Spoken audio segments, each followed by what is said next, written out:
Piye to men salah terus kok gak enek piye? bener. Aku karo Yuda ki wis per lho. Maksudnya go ngono nek kancane ngomong. Oh, jaluk digongi. Digongi awake dhewe ora paham iki piye to? Masyarakat ben pirsa nek Mas Komet niku seorang budayawan, Oh, iya, seorang ngomong. seniman. Jaluk digongi. Oke. Oke, oke. Iya. Tanggapan bolak-balik kok ora paham. Lah omongi kok. Dalu punika teng desa Kepuh punika sangat luar biasa menunjukkan kerukunan yang sangat luar biasa namung saged derek dedonga dumateng sedaya. Sampeyan sapa? Aku ngomong go. Desa mau dibuat cuklu atau biasa terserah Pak Lurahnya.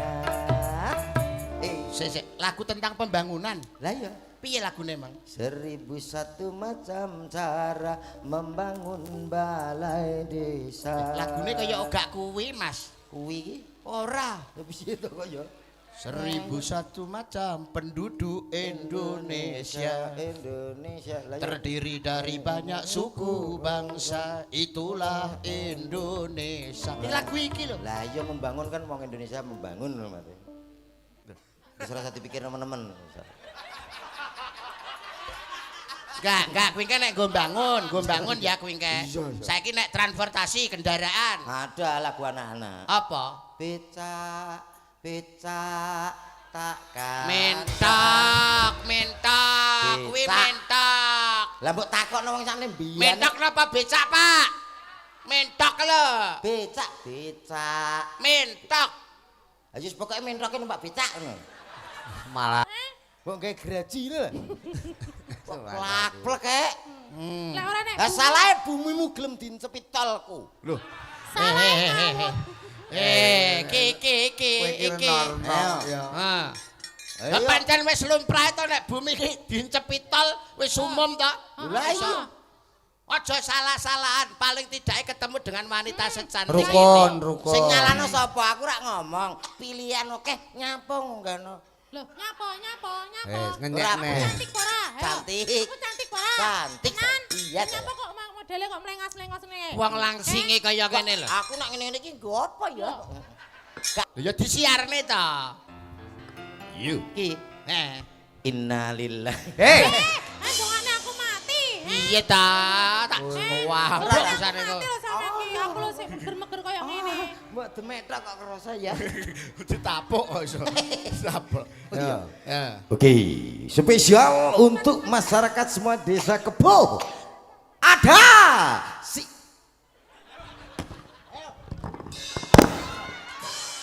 Loh, rusak lho. Mas.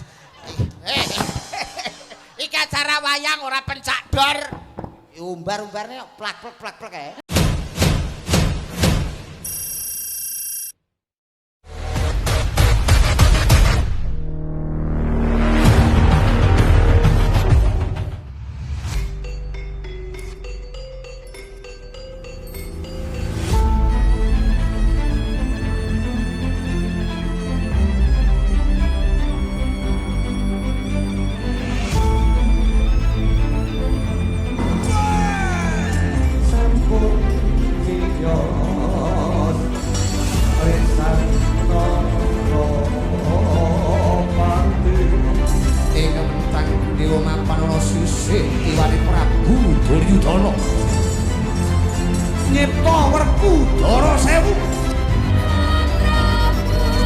Budaya.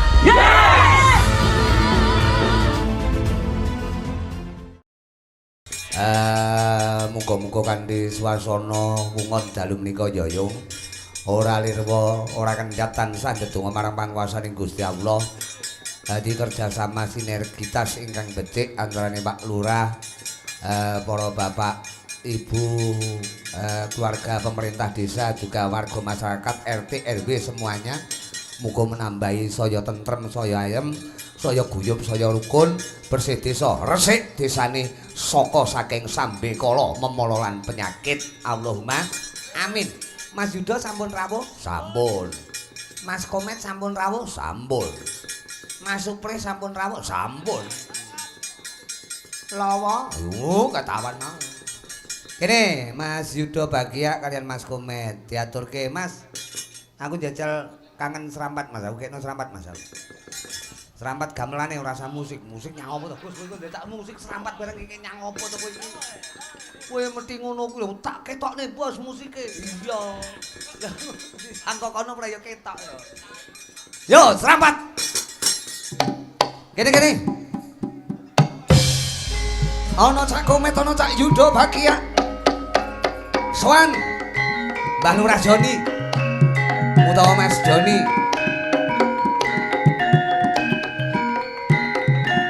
Oh.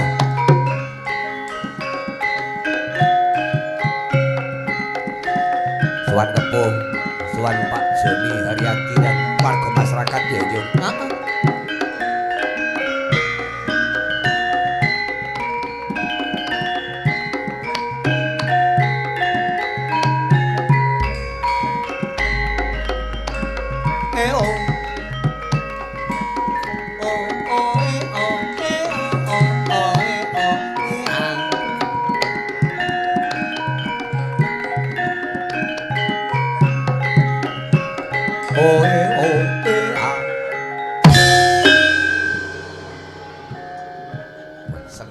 Senam deh.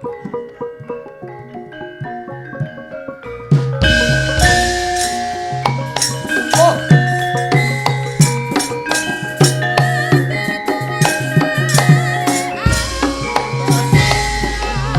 Batang sayur. Loh.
Serampat diaturke. Alhamdulillah wa syukurillah wilujeng dalu Mas Gareng. Wilujeng dalu Mas Yudo Bagia. Saged pepanggihan wonten ing Desa Kepuh.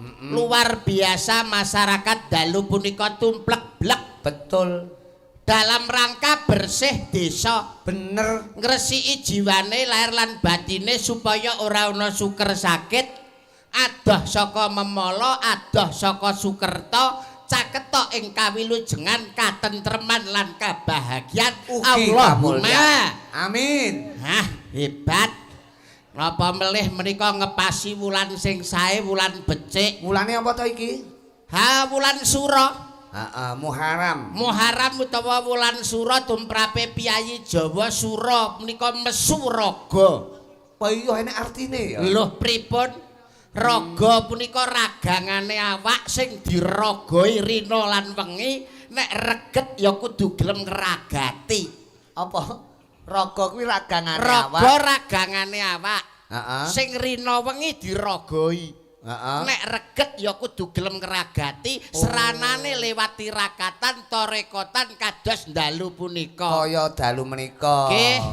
Ngepasi dinane dina ingkang becik anggara kasih Selasa Kliwon. Selasa Kliwon maleme Rebo Legi. Lah, Selasa telu Kliwon 8 tiba 11. Insyaallah sedaya warga entuk kewelasaning Gusti Kang Maha Kuwasa, uripe saya ayem, saya tentrem Allahumma. amin. Napa melih dina anggara kasih nika hebat lho Mas. Selasa Kliwon, Selasa telu, Kliwon 8, 11 nek diitung kanthi petung Jawa. Piye kuwi? Tibane tiba apik.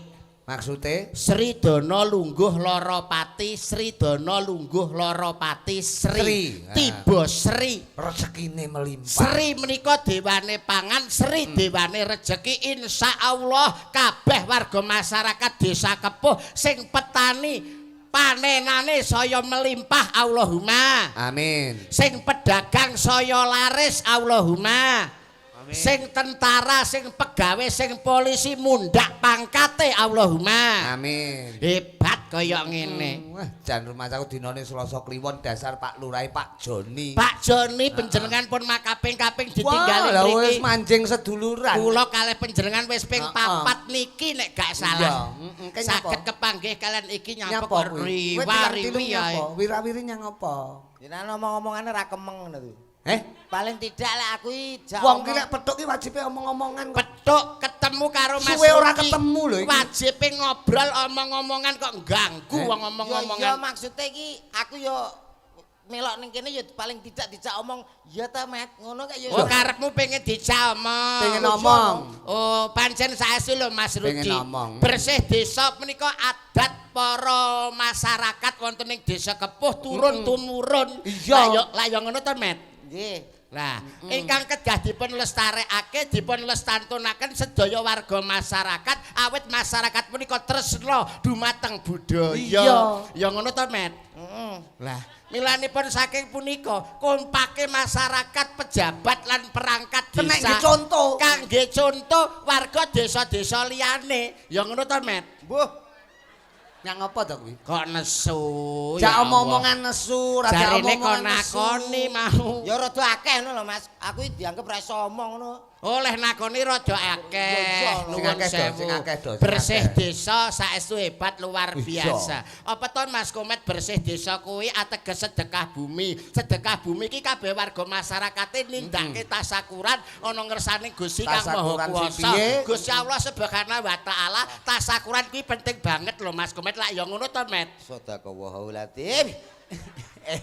Jare kon sing akeh. Maksudnya sing akeh ora ngono ya omongan kayak sampean karo Pak Rudi lho. Ya nek omong ya entang ngomong kok seneng Wis ora omong-omongan. Rusuhi. Do, Nggih. awake dhewe kanca. Betul. Sesama seniman harus saling menghargai. Menghargai. Komet pengen ngomong. Leres Ayo, kula ngomong. kalih panjenengan mendel. Duh ngewenggen lho, ngewenggen. Kayak inggon, kayak inggon. Ben ngomong. Ayo, ayo. Wis Ngomong. ngomong. Ngeten. Ayo ta.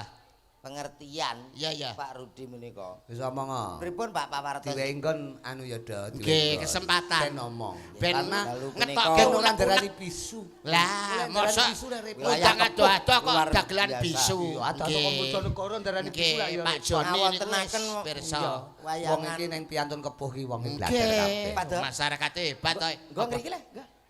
Nyang apa Piye to? to? Kersane cedhak kalih menika, Pak. Kok nesu meneh kowe iki nesu. Gak omong meneh. aku. Kok gak omong ki lho kuwi. Lah aku omong-omong kuno omong-omongan dhewe. Lho, lah jarene njaluk sing ngomong. Maksudnya aku menang, Mas Rudi menang. Yo, Maksudnya ngewenggen kowe kabeh meneng kowe omong. maksudnya sahur Ngrungokne. manuk. Wong telu kok. Wis sahur manuk. Oh, sahur mungkin, manuk. Iya, Oh, iya, ben iya. enek anu to, ben enek sahur-sahuran. Chemistry-ne. Iya. Sahur manuk. Malam Betul. yang sangat luar biasa tentunya Pak Rudi. Kok wonten teng Desa Kepuh punika kok ingkang dalu punika ngawontenaken nggih menika kok nggih. Mugi-mugi sedaya kok ingkang sampun ya ampun. Piye to, Men? Salah terus kok Cermu gak ki enek piye? benerin. Aku karo Yuda ki wis per lho. Maksudnya go ngono nek kancane Oh, ngomong. jaluk digongi. Digongi awake dhewe kok ora paham iki piye to? Masyarakat ben pirsa nek Mas Komet niku seorang budayawan, Oh, iya, seorang ngomong. seniman. Jaluk digongi. Oke. Oke, oke. Iya, iya, iya. Tanggapan bolak-balik kok ora paham. Lah domongi kok. Iya. Dalu punika teng Desa Kepuh punika sangat luar biasa menunjukkan kerukunan yang sangat luar biasa namung saged derek dedonga dumateng sedaya. Sampeyan sapa? Wong aku ngomong gongi lho. Kok terus Lah piye masa keliru? sapa? Awake lemu, jane ganteng jane. Lah tapi. Lah tas ra sopan enek ingsun ngomong kuwi. Lah alah alah. Pangkatmu ki apa kok ingsun ki lho Wong kaya. bocah rupane kaya nyambik kok iso ingsun. Wong ki muni ingsun ki dijumbuhne karo prejengane. Nek Mas Rudi karo aku pantes, paling ora aku Yuda. Yuki Rahayuda kuwi Widodo. Rudi Ru kuwi baru di itu dimanapun selalu update. Komet alah ko kuwi KO, met kuwi mencret. Tapi kan wis mari. Wis mari mencret tok iso. Mulane awake dhewe nang kene iki ora usah kok padha tukaran, ora usah kok padha gegeran. Sing penting donga kanggo warga masyarakat kepuh, masyarakate sing ayem tentrem ki patut dicontoh daerah liyane.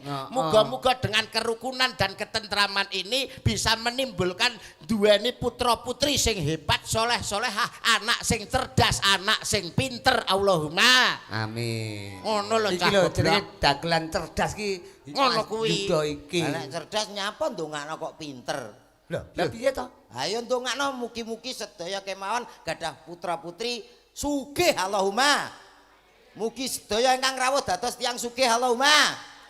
Oh ngono beres. Iki jenenge cerdas. Nek bocah ki kudu pinter sik, Mas. Sing ngudukno sapa? Ora pinter anakmu penting sekolah apa ora? Ya sekolah. Lah sekolahe ben apa? Ya ben padha karo kanca-kancane ngono. Lho, ya ben pinter to. Sekolah ben pinter. Ora urusan. Anakku ki pinter ya apik, ora pinter apa-apa. Sing penting sekolah padha karo kancane, isuk enek kegiatan adus, seragaman padha karo liyane. Wis ngono. Ora lho. Sampeyan anake ya sekolah to? sekolah Disangoni ora? disangoni. Piro? Ya minimal nek anak SD ki ya 15 tekane 20. Nyang apa kuwi? Mas Rudi Umum anakku sangune 10.000. 10.000 SD. Iya. Lah nek naik ke SMP? Ya tak tambahi 5.000 dadi 15.000. Aduh, dalang kondang kok sangune kur 15 Iki apa to iki? Lah bocah kok anakku 15. Lho, nek SMP, nek 20. Aduh. apa kuwi? Iki umume sakmene lho Mas. Alah ya dadi sing gak umum. Anakmu sing SD sekolah sinau sangune pira? Kelas loro SD sangune 5 juta. Ora entek tak tapuki. Ayo sugih. Kelas loro SD sangune 5 juta. nek gak entek Tak kawaplok. oh alah lele sogunmu ki lho rong lunas. Kredit sogun kan saiki rong lunas kok iso nyangoni 5 juta lho. Ngono mbok isa. Wong ki mbok ya berpikir cerdas. Wong apa adanya. Cerdas pripun? Anak kuwi nek pinter ya paling okai enek tetembungan kata mutiara tuntutlah ilmu sampai ke negeri Cina. Lho. Hanyun sewu wong aku tekan kepuh nganggo Sherlock kok. Lah tekan Cina iki lho sing tak takoni sapa? Keluarga ya ora duwe teko Cina. Sing dipangan kok entan to. Kok entan to. Maksud iki anak kuwi nek pinter akhirnya duwe kemauan cita-cita sing luhur gantungkanlah cita-citamu setinggi langit. Apa enek langit gantungan? Oh kating cemruwentel ngono.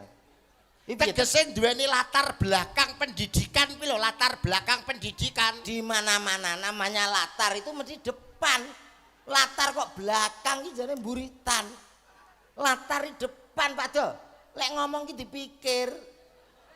Piye to? Omong ambek sarjana kok kaya ngene iki. Oh iya. Aku kan sarjana sepok. Sing tak karepne latar belakang ya Mas ya. Maksudnya latar belakang iku nek duweni kemampuan, duweni skill. Iya duwe. Skill. Lah iki tengen iki kiwa. Lengkap Kuwi skill goblok. Skill kuwi kepandaian ki lho akhirnya bisa memanajemen uang jadi keluar masuknya uang. Kuwi jelas. Ya kok iso keluar masuk gitu. Masuk sih lagi keluar. Wong masuk urung kok keluar lho piye? Ya ora iso no aku. Kualik ngono to Mas. Lah iya masuk sih lagi keluar. Komen kok angel menjak omong-omongan bocah. Ora angel kok. Iki jane sing bener. Memanajemen uang dengan bekerja keras. Ini yang penting. Keras dulu baru bekerja. Sik. Ora kok kerja dulu baru keras. Sing bener Keras dulu baru bekerja. Jorok iki cah iki jorok pikirane iki. Ora seneng aku omong-omongan ngono kuwi. Kok jorok piye? Lah keras dulu baru bekerja ya apa maksudnya? Keras ki semangate lagi kerja lho ngono. Dengan kerja keras akhirnya punya uang, pulang perginya bisa gampang. Loh, pergi pulang. Wong lunga urung kok mulih lho. Kok salah terus to aku. Ya, Ki. Lah salah, kuwi Pak. bahasa sing wis beredar di masyarakat sejak Bahasa dulu. sing wis kaprah Ning umum. Ning salah harus dibetulkan, bukan pulang pergi ning pergi pulang. Pergi sik umumnya wong lagi pulang. Lha ngono. Lah iya maksudnya nek dengan pulang pergi dengan mempunyai kemampuan akhirnya kan lho wong kuwi iso duweni penggawean sing akhirnya dadekno wong sugih. Ngono lho Mas. Lah kan isih kerja. Iya kerja. Lah nek wis sugih nyapa kerja? Lho, Wis piye ta sugih iki? santai lho ngono. Nek jenenge wong ki kerja sik nglumpukne dhuwit akhirnya sugih. Lah kan isih susah-susah nglumpukne duit. Wong Lah terus- wong pinter urung tentu njamin iso sugih. Nek nak sugih mesti penake. Wong iso ngomong sedekah lah. Sedekah ki ora lokak ning tambah kebak. Bener. Iso sedekah kuwi nek duwe sugih utawa luwih. Lah nek dipangan dhewe ra enek kok ape sedekah. Wong mikir sing gampang-gampang wae. Sare ngene dengan profesor ini bisa membangun jembatan layang, bisa membangun masjid. Alah ngapusi. Aku tahu masjid kurung dadi tak kelompokno wong pinter-pinter ora dadi. Lah nyang apa? Wow, malah ora dadi padha bantah-bantah ngomong tok. Heeh. Aku nglumpukno wong sugih-sugih saiki dadi. Wow. Ana sing nggawa semen, Tapi keramik. dengan pinter, dengan skill kan bisa ngandalke kepinterane to Mas. Contohnya kaya Mas Rudi. Napa? Walaupun penjenengane dadi dalang, kuwi Iya. duwe pakaryan liya. Bisa. Contoh kaya aku, Mas yo ketoke aku ki kan dagelan. Iya. Tapi aku kan kuwi kan gak ngerti sejatine aku ki sapa. Napa to, Pak? Aku ki nang omah duwe penggawean pijat refleksi. Pijat Duwe refleksi, Pak. sampean. Duwe sampean. Oh pijet refleksi. Refleksi mulai ngarep omahku ke tak tulisi planggo wedi. Panti pijat mara jengat nggonku. Apa kuwi? Apa kuwi? Nggen kula. Kok mara jengat ki apa kuwi? Maksudnya jengat niku waras, sembuh dengan seketika. Mara jengengek. Mara jengengek Gak omong-omong. langsung sehat. Bae buka ngono iku. Buka refleksi, Mas. Iso Segala macam penyakit. segala macam. Penyakitmu apa? Pasrah ning nggonku. Wis gampang-gampang pamane kesleo. Sing tengen apa sing kiwa? Tengen. Langsung sikil tengen candak pijeti nil pelurut serut langsung didilat mandi perkara dilatanku mengandung rajah kala cakra Didilat barang. dilat Lho kuwi ilmu kok kuwi. ilmu Mas Goleki angel kok kuwi. Lak kesleo. dilatane iki lho sing penting Mamane- kala cakra Kala cakra. iya Umpamane ngelu. ngelu sirahe to Nggih. langsung sirahe candak cek pijeti nil pelurut mak serut didilat blok Waras. mergo mengandung rajah Kala cakra. lah iki lho Hafalno lho kuwi ya. Apal aku. Lah balik kala. lara apa neh Umpamane hernia. nek keselio ya Mas ya keselio ki pijeti nil pelurut serut dilat blok mari Kala cakra. wah kuwi Iya nek lara bathuke nil pelurut serut dilat blok Iya ya kuwi lak ngelu karo kesleo. lah iya Hernia. nek bathuke ya Mas ya nek bathuke nil pelurut serut didilat blok langsung mari Hernia. Ora kala cakra. hernia kuwi laku sing gong sinau Lah gak dinil-nil.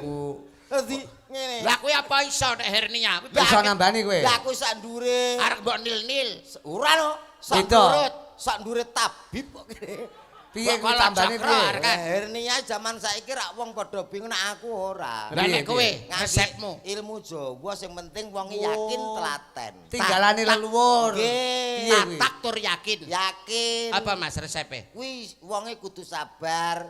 Bendina ditelateni nek isuk kae nggodhok banyu, Heeh. keke uyah sak gegembyuk diudek. godhog banyu kayak uyah sak gegem Gegem, diudek diudek, dioles-oles sabar.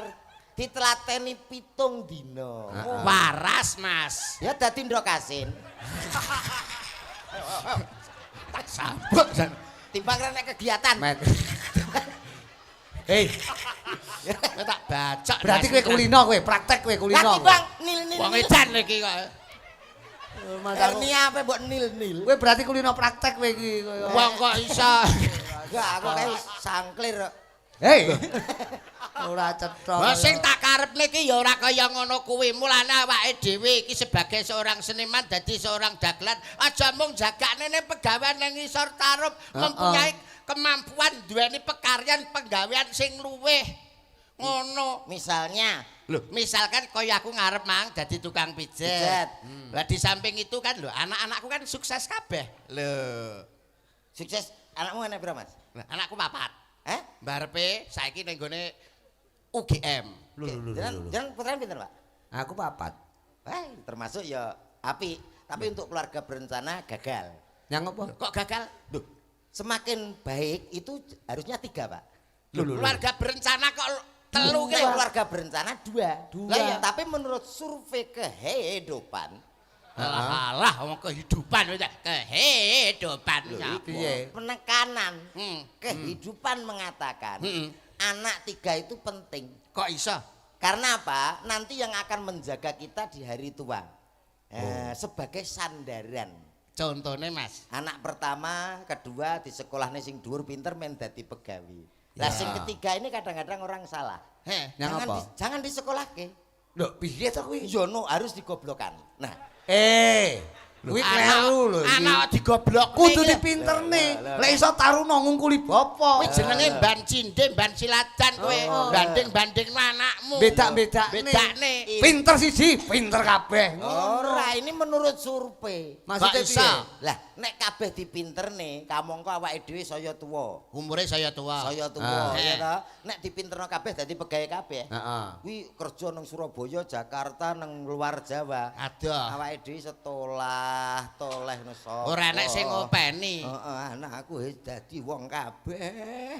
Aku dadi gawe ya ra. Ya. Ya kudu siji men digoblok. Nek men ora klebu nang ndi-ndi, men nang omah wae. Ngopeni Sing bapak. bakal ngopeni awake dhewe. Oh alah, Lho, ya termasuk ngono. masuk akal loh Mas Iki Rudi. survei. Lah keluargamu itu tunggalmu pira to Mas? 3. Sing loro nang ndi kok gak enek? Sing loro nang Surabaya perpajakan. Sitoke, Jakarta lah sing nang omah. aku. Lah berarti sing digoblokne kowe berarti. Kowe berarti sing goblok dhewe. Sing digoblokne kowe.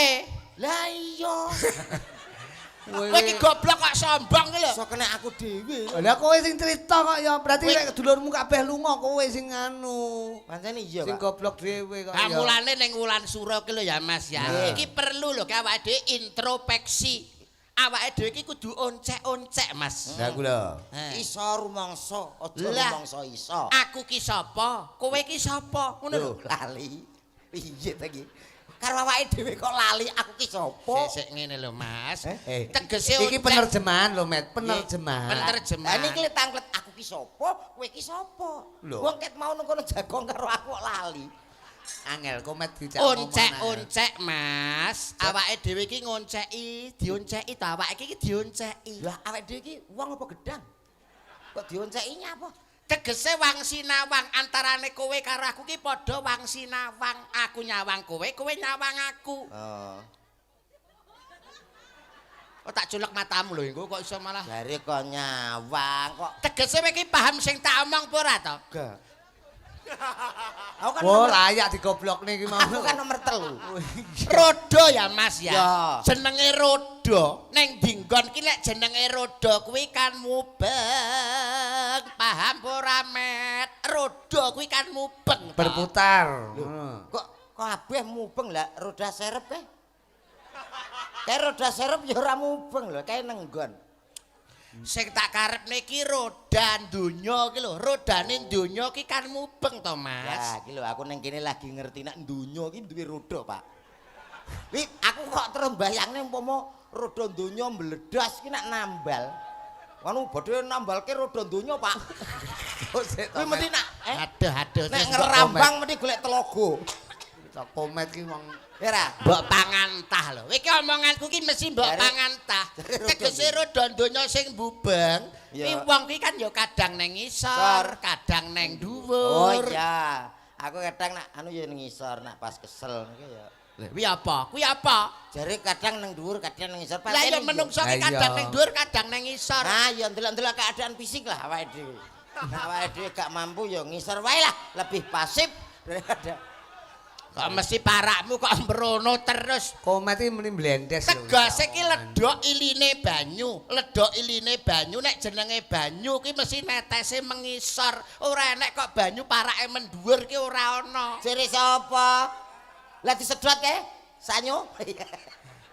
Isa teko toren. Iki piye lho wong kok. Oh iya, air mancur barangnya ya munggah lho, Dok. Lah nggih no kok ya. Kowe piye to, Dok, amen keblekuk iki kok ya. Lah dalu punika matur nuwun sedaya masyarakat Kepuh utamanipun kagem Bapak Lurah, Bapak Iskandar. Hei! Pak Joni. Joni kok Karena Bapak Iskandar. Begini Pak Rudi dan juga Pak Yudo, karena saya berbicara ini sekaligus ngetes kefokusan jenengan.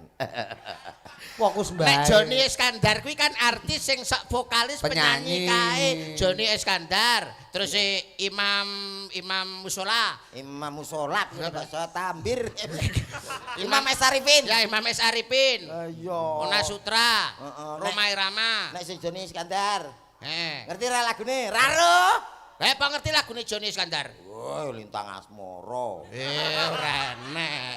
Joni Iskandar ora enek. Biyen rong enek. Kowe iki jane paham tentang lagu apa ora ta? Kowe iki jareke kondange Mas Komet adalah pelawak, di samping itu sebagai kalvo. Mas Komet sebagai seorang kalvo, Kalvo. vokal yang sangat hebat, tuntunan ngerti-ngerti bab lagu. Loh, sampean rasa aku. Para penonton saja sudah paham. Saiki umpama tak tus, umpama awakmu tak tus, tes. ya, Tes. umpama tak tes. Dites nganti tos. Buatkan lagu yang nuansanya percintaan. Aduh. Gampang banget kuwi. Loh, piye coba? Lah Roma Irama ki wakeh percintaan. Nuansanya percintaan. Heeh. Piye coba? Hidup tanpa cinta bagai taman tak berbunga. Hai begitulah kata para pujangga. Aduhai begitulah kata para pujangga. Taman suram tanpa bunga. Ben penak ini. Kendangnya kayak iya Mas ya, kendang ya, kendang tok. Kendangnya kayak Sampeyan itu, sing Kak. bagian kecer. Kendangnya dionekne apa dikekne? Kene didol. Aku bagian apa? Dol. Ya pendadak ngene wong kae lho enak ecek. Aja ora anu kok ya kene kerja. Wong nganggo iki ya. Heeh no. Piye ta? Hidup tanpa cinta bagai taman tak berbunga. Hai begitulah kata para pujangga. Aduhai begitulah kata para pujangga. Taman suram tanpa bunga.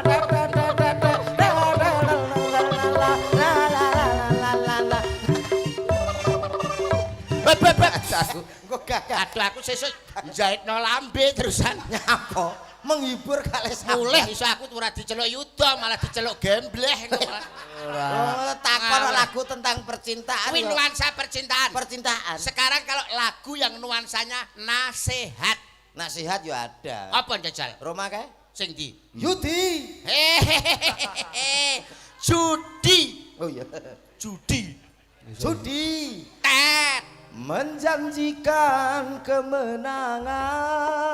Judi. Tet. Menjanjikan kekayaan. Bakang. Bohong. Wah, Bohong, bokong kuwi. bakang. Ya, kuwi lagu yang nuansanya Nasihat. nasihat. Umpama lagu yang nuansanya sing angel, apa ya? Digawe apa? apa ya? Apa? Apa? Lho, apa? Apa? Anut. Transportasi, kendaraan. Transformasi. Ada. Kendaraan. Transportasi. Ora pengelenin. Bener, transportasi kok. Apa lagu yang nuansanya sensus? Oh, ada Roma. sensus penduduk. Sensus penduduk. Piye kuwi? Pembangunan, tentang pembangunan. 1001 macam cara membangun balai desa. Mau dibuat joglo atau biasa, terserah Pak Lurahnya.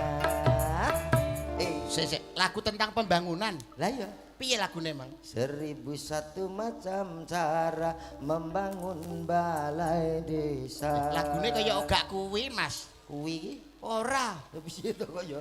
1001 macam penduduk Indonesia Lah ya. terdiri dari banyak suku bangsa, itulah Indonesia. Ini lagu iki lho. Lah iya membangun kan wong Indonesia membangun lho Mas. Wis ora usah dipikir teman-teman. Enggak, kuwi nek nggo bangun ya kuwi engke. Saiki nek transportasi kendaraan. Ada lagu anak-anak. Apa? Becak, takkan. Mentok, kuwi Becak. mentok. Lah mbok takokno wong sakne mbiyen. Mentok napa becak, Pak? Mentok lho. Becak. Mentok. Ayo pokoke mentoke numpak becak ngono.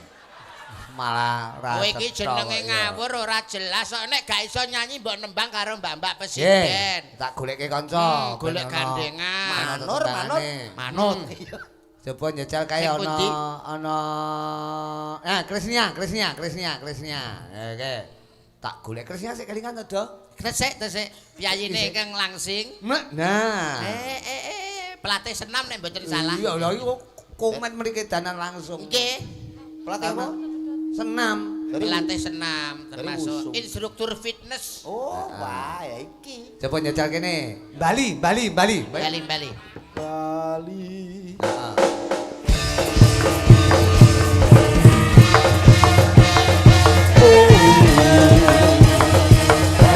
Oh, Allah.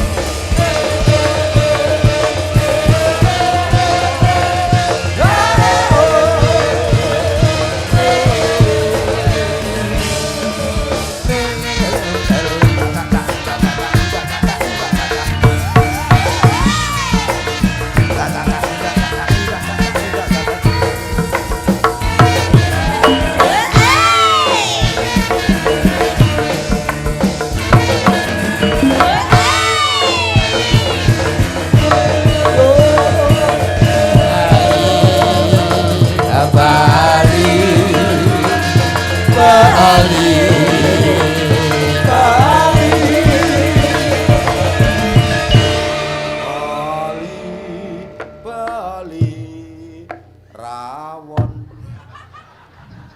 Malah panganan. Panganan kowe iki kok iso. Ibu Wis Bali. ketemu to sing diaturke Mas Rudi, pelatih senam, instruktur fitness.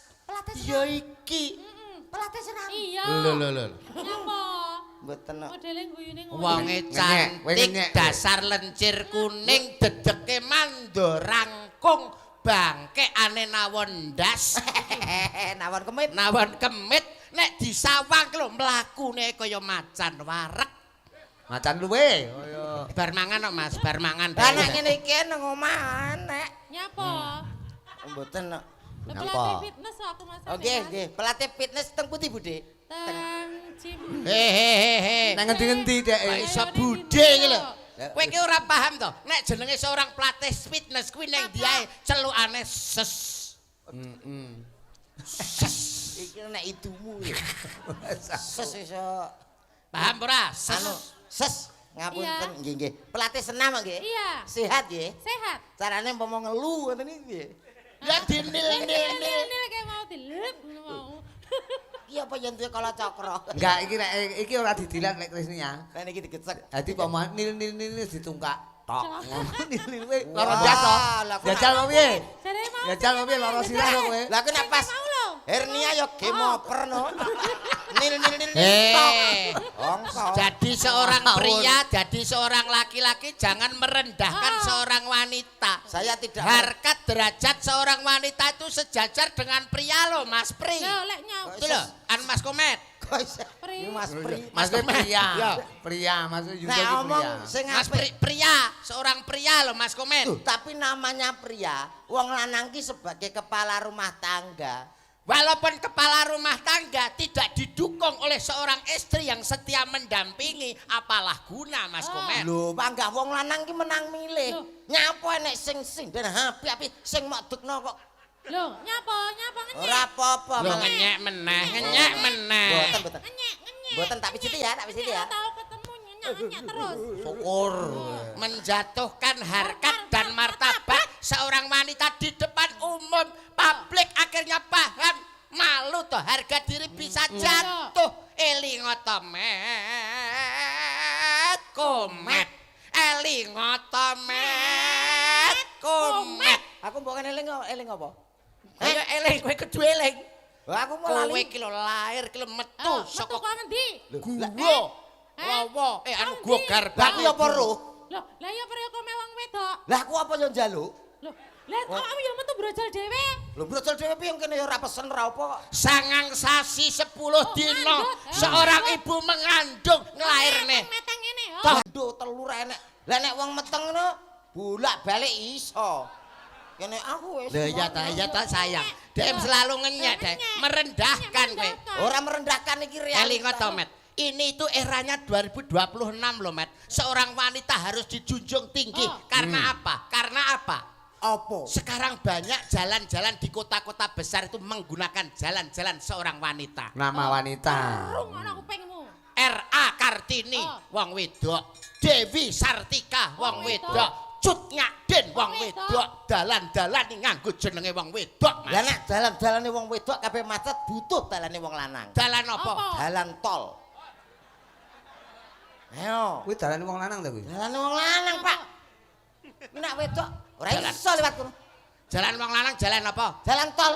Jalan tol mancepe ning ndi, Mas? Jalan tol mancepe ning mancepe ning bumi. ndi? Bumi Oh, kuwi enek wong bumi wedok. terus piye? Bumi uga enek pakmi. Nyapa tolmu dincepne bumi. Apa iso, he? Apa iso? He? Apa iso, he? Wong gawe graji lho. Plak-plek kek. Lah ora nek. Lah salahe bumimu gelem dincepi tolku. Lho. Salah. Iki. normal ya. Ha. Ayo. Lah pancen wis lumrah to nek bumi iki dincepi tol wis umum to. Lah iya. Aja salah-salahan, paling tidak ketemu dengan wanita secantik Rukun, ini. rukun. Sing nyalano sapa? Aku rak ngomong. Pilihan oke nyapung ngono. Loh, nyapa? Wes Ora ngenyek neh. Cantik ora? Ayo. Cantik. Aku cantik ora? Cantik. Tenan? Iya, Nyapa kok modele kok mlengas-lengos ngene? Wong langsinge kaya kene lho. Aku nak ngene-ngene iki nggo apa ya?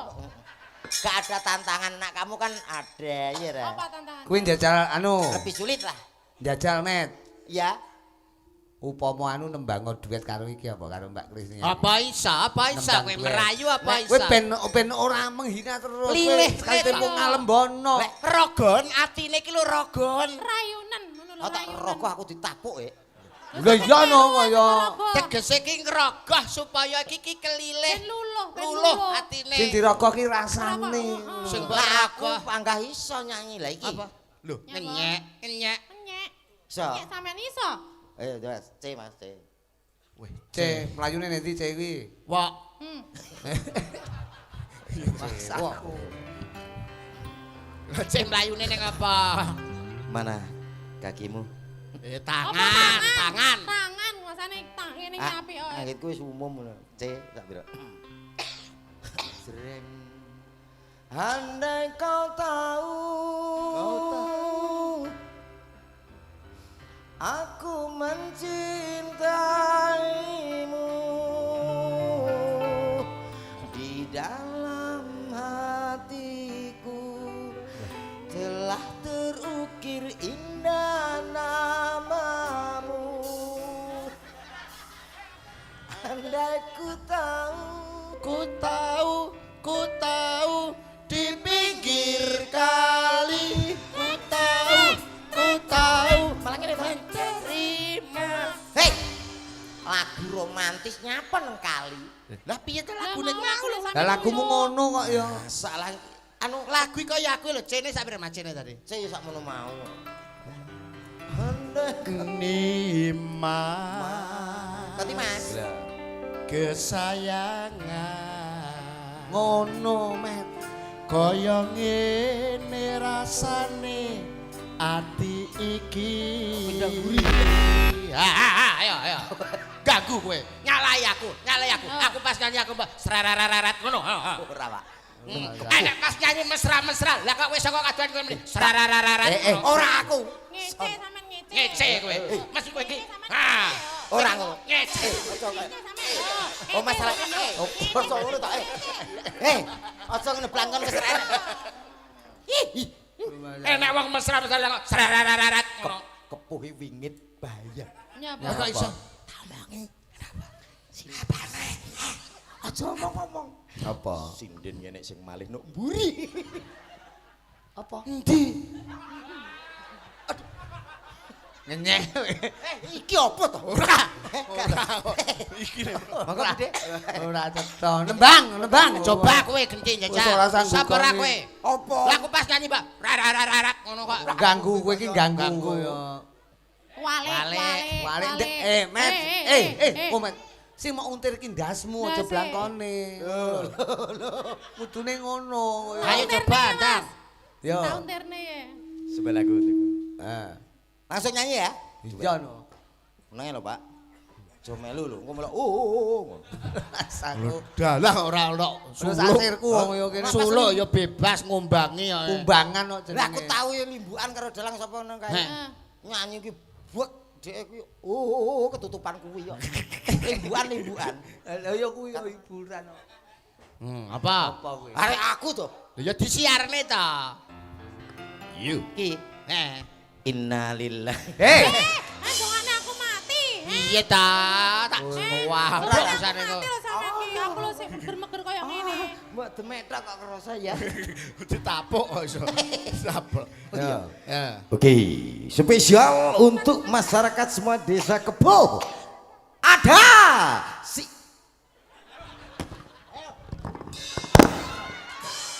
Tuh, rusak lho. Mas.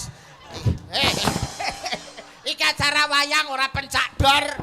umbar-umbarne plak kae. Lah sampean ki lho. Aja kok sampean dalangi sisan. Lho, maksudnya kan piye? Kan piye? Temu piye?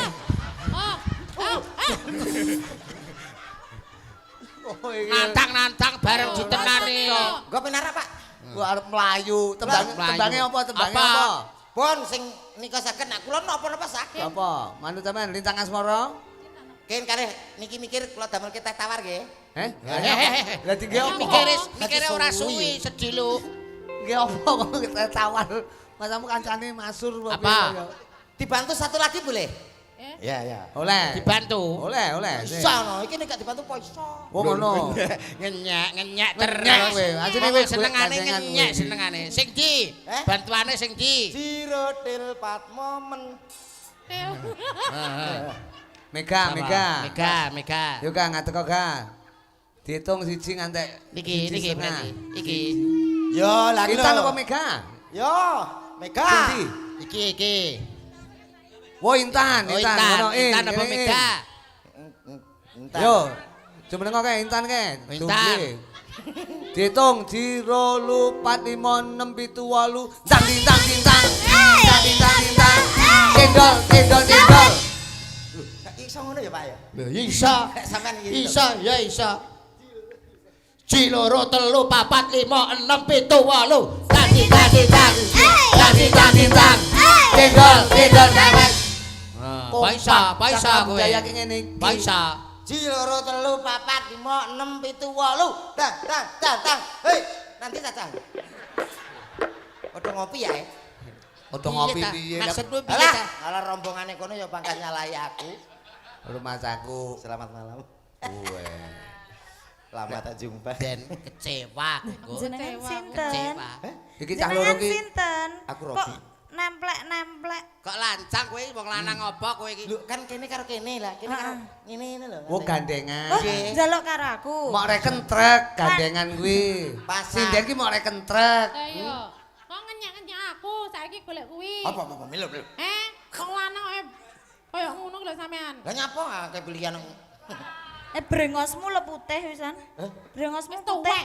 Gak apa-apa timbang kono. Ayo. Nyapa? Iki pancen turunan Anggora dadi termasuk. Rumah Anggur akeh. Ya wis, komet karo Intan. Krisnia kali Mas Yudo. Ora piye? apa-apa. Kowe ora ngerti kan iki nyapa kok kaya ngene iki. Iki kesiku karo dewa. Iku nek wis genep 17 taun, Ya. badar sejatine wujud. Lah, berarti ramale. Kuwi Lah kok berarti iso? Lah iki wis 17 i. Oh, dewane lali berarti. Kliwat. timone kelalen ngono Mas aku kaya Nyanyi ya, putri Dik? apa? Tembange Nyanyi apa, Mas? Apa? Apa? Katresnan sejati. Seperti cinta kita berdua. Oh, Alah, awake ya iso ya Oh saya. iya sayangku. ket seprono-seprene panggah ya? Heeh, anu sepurane ya pengenane VC tak pateni. Biae. Lah, alah. HP ku le Oh, rusak. iki Oh, iya. kemoncosen. Ora wingi tok lho dhek VC nganti tekan saiki dolan to. Mripate kan VC. VC mripate. PC video cal. Oh sing dipateni ora HP-ne ta? Mboten. Mripate ta? Matane niku lho sing VC niku. Aku tembangin apa niku mau? Bersama Cakra Budaya ada Kak Tresnan sejati. Oke. Itu kan duet. Betul. Nek wong papat ngene apa jenenge? Kuartet. Kuartet. Nek niki mencret. Jadi Rumah saku. Komet. Apik lho. Apik. Iki warga masyarakat Kepuh menika luar biasa, wong Nggih. bagus. Menika kebiasaan nek mudik, nek ngene komen ngene Mas Yudo barang iki nek biasane nek wulan riyaya. Bodo. Utawa bodo, wulan Nggih. poso ngono kae. Lah nek Kene mriki? mudike warga sing tebih mesti pas dina ngene iki bersih desa. Ini budaya yang tersendiri. Hebat. Biasa. Kekompakan. budaya sing hebat ya Mas Komet ya. Hebat. Mulane bengi iki sampean rawuh penonton ya kabeh padha mresani. Alhamdulillah. Iki mau ana sapa sing nembang tah loro ki mu sapa? Niki wau Mbak Kristia. Mbak Intan kali Mbak Mega niki wau. Intan karo Krisnia, apa? Mbak Krisnia. Wis dilalekne. Ngono Diluke ae. wis lali. Ora cetha. Coba Mega kae. Kene Mega kene.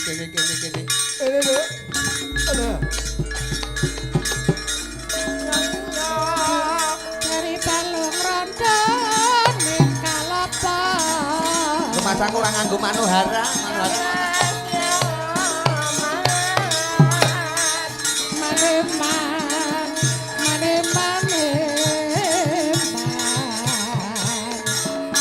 Sabji sis wakunes. Saya tidak jauh.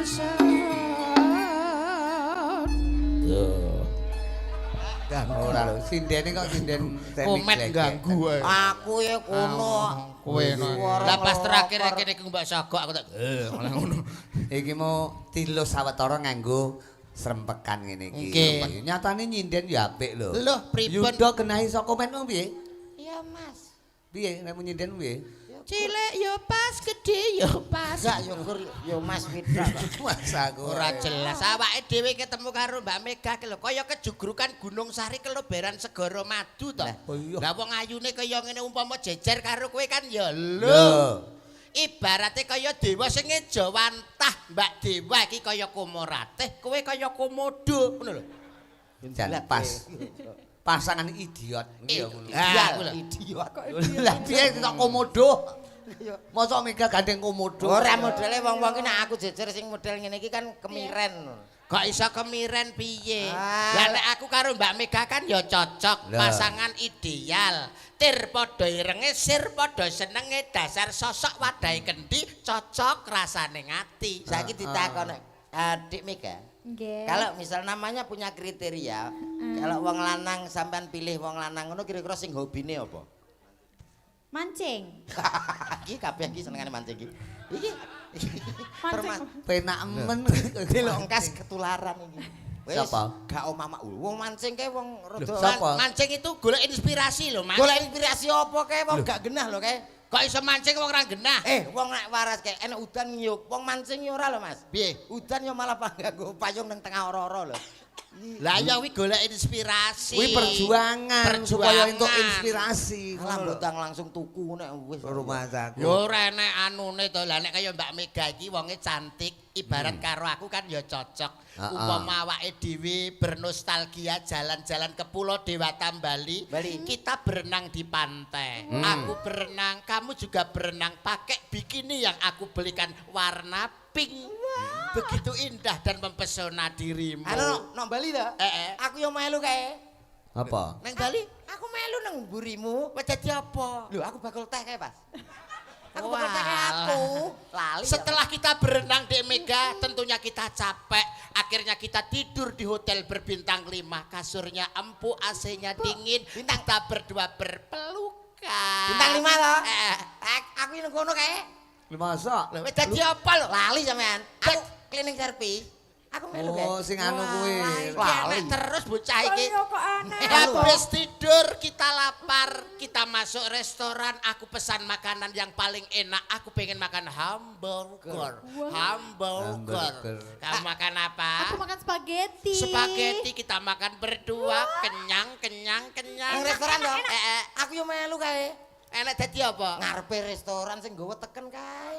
Oh. Wah, kowe to kae ternyata. Wes. Habis dari lektoran, aku kenyang, aku wareg. Aduh, aku kok pengen ke belakang. Akhirnya aku ke WC. Ke WC apa? Sama kamu. Kita ke WC berdua. Akhirnya aku mengeluarkan sesuatu. Aku juga mengeluarkan sesuatu. Kita ke WC berdua. Aku yo melu kae. Kok melu to Aku kok? gak melu. Kowe dadi kok apa? aneh. Neng WC dadi apa? Lah sing motokne yo. Bocah.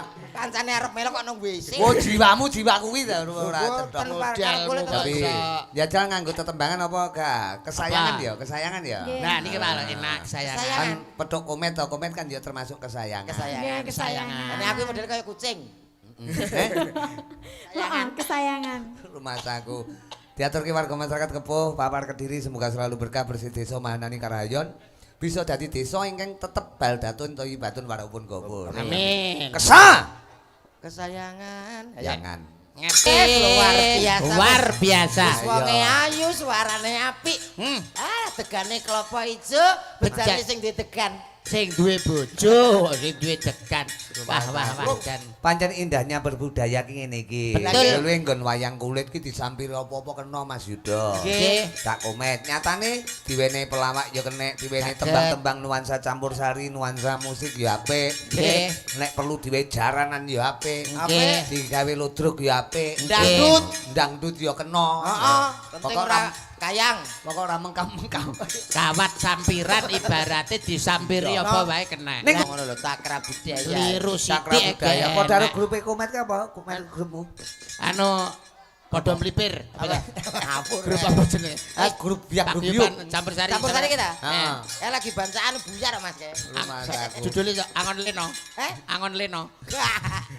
Iki kok ngeten wong bagus Nggih. ana Mas Yuda Mas Komet matur sembah nuwun perkara tembangan mengko gegocekan diwacoti ngono wanci goro-goro digolek Siap. wektu kang luwih Barokah. bawira. Bawira. Nggih. Sing baku didongake warga masyarakat Kepuh semuanya, Pak Lurahe, Pak Kasune, para Bapak Ibu perangkat juga Pak RT RW semuanya warga masyarakat. Manggih katentreman Karahayon seger kewarasan murah sandang pangan rezeki ya wong bagus. Nggih. Kripik gedang kripik telo titik dang watone rata suwana ngasane Kanjeng Sinuwun Mas Yuda. Suwana Mangga, ngasane Kanjeng mangga, Sinuwun Mas mangga. Komet. Sinuwun sapa jenenge? Sinuwun sapa? Sinuwun Duryu Dono. Dono. Nggih. Dara muluk kowe Duryu Dana. Ya ndak suwana ngasane Kanjeng Sinuwun terima kasih wong bagus.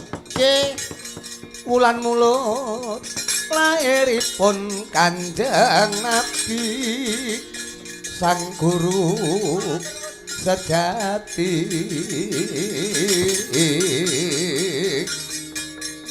ramane Raden Abdullah ibune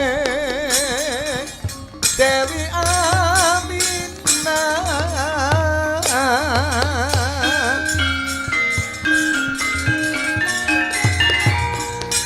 Aneng Mekah lairipun